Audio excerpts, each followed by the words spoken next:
In the beginning, God created the heavens and the earth.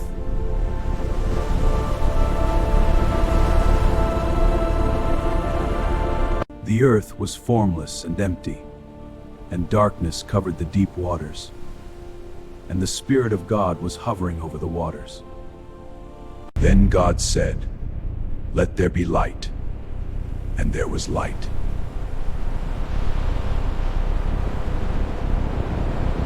And God saw that the light was good. Then he separated the light from the darkness.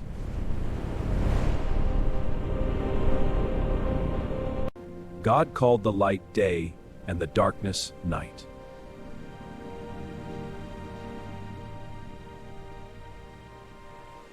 And there was evening and there was morning, the first day.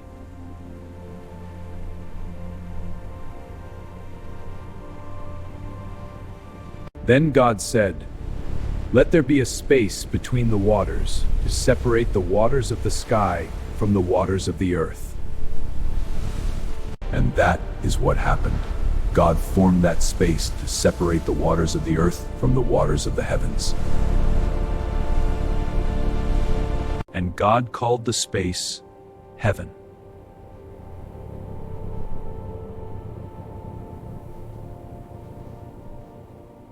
And there was evening and there was morning, the second day.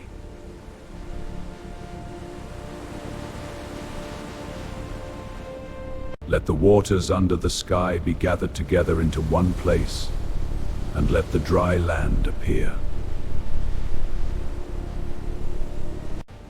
God called the dry land earth, and the waters seas. And God saw that it was good. Then God said, "Let the land produce vegetation, seed-bearing plants and trees on the land that bear fruit with seed in it, each according to its kind." And it was so. The earth brought forth vegetation, all kinds of plants with seed in them, and trees bearing fruit with seed in it.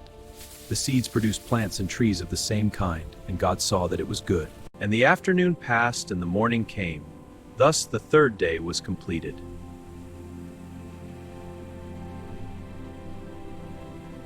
Then God said, "Let there be lights in the sky to separate the day from the night, and let them be signs to mark seasons, days, and years. May those lights in the sky shine upon the earth."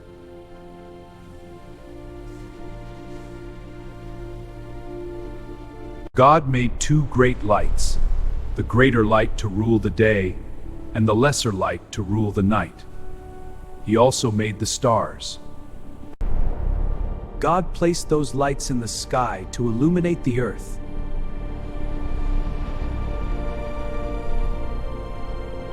To govern the day and the night, and to separate the light from the darkness. And God saw that it was good.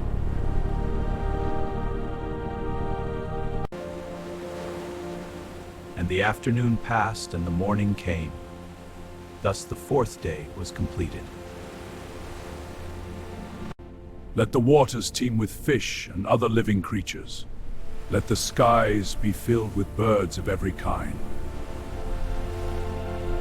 Then God said, so God created great sea creatures, and every living thing that moves and stirs in the water. Be fruitful and multiply. Let the fish fill the seas and the birds multiply on the earth.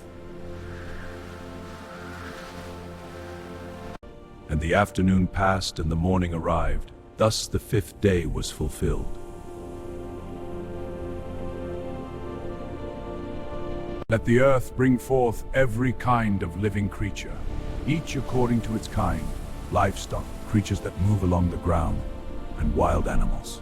God made all kinds of wild animals, domestic animals, and small animals, each with the ability to reproduce of its own kind. And God saw that it was good. The old diamonds, so as they just see both the live ones, old like right. So God created human beings in his own image. In the image of God he created them, male and female he created them. Be fruitful and multiply. Fill the earth and subdue it. and over every fish and birds of there. Look, I have given you every seed-bearing plant and fruit tree for food. All these I created for you. And I have given every green plant as food for all the wild animals. That is, and the birds in that air, and that is what happened. Then God looked at everything he had made, and he saw that it was very good. God looked at everything he had made, and it was very good. And evening passed, and morning came, the sixth day. Thus the creation of the heavens and the earth, and all that is in them, was completed. When the seventh day arrived, God had finished his work of creation, and he rested from all his labors.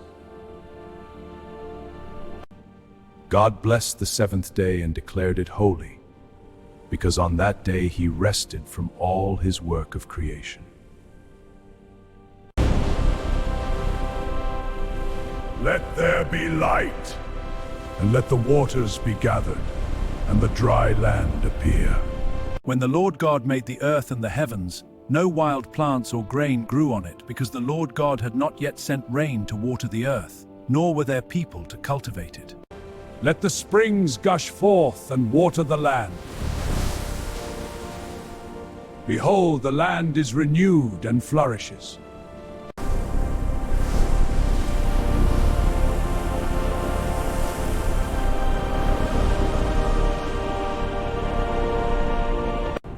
Behold, the Garden of Eden. It is yet barren, we shall form it by our hand. He shall tend and keep this place. The Lord God made all kinds of trees grow out of the ground, beautiful trees that bore delicious fruit. In the middle of the garden he placed the tree of life and the tree of the knowledge of good and evil. From Eden's heart, the river flows, branching to nourish all creation. The first river, called Pishon, surrounded the entire land of Havilah, where there is gold. The gold from that land is exceptionally pure. Aromatic resins and onyx stones are also found there.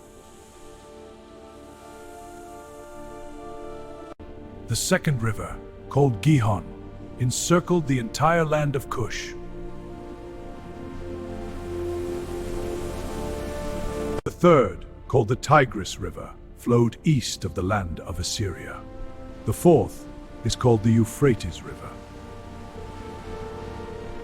The Lord God placed man in the Garden of Eden to care for it and guard it.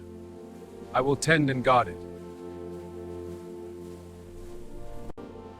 You may freely eat the fruit of any tree in the garden, but from the tree of the knowledge of good and evil you must not eat.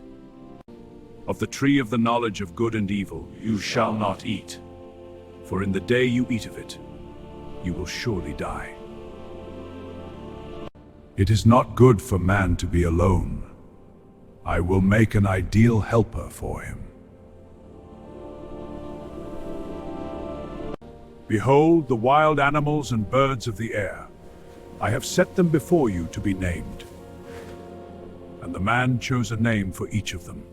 He named all the domestic animals, all the birds of the air, and all the wild animals, but still there was no ideal helper for him. Then the Lord God caused the man to fall into a deep sleep. While the man slept, the Lord God took one of his ribs and closed the opening. From this rib I make a companion. Behold your companion. This is bone of my bones. This is bone of my bones and flesh of my flesh. You shall be taken from man. She shall be called woman, flesh of my flesh and bone of my bones. A man shall leave his father and mother and unite with his wife, and the two shall become one. This is why man unites with his wife, to become one.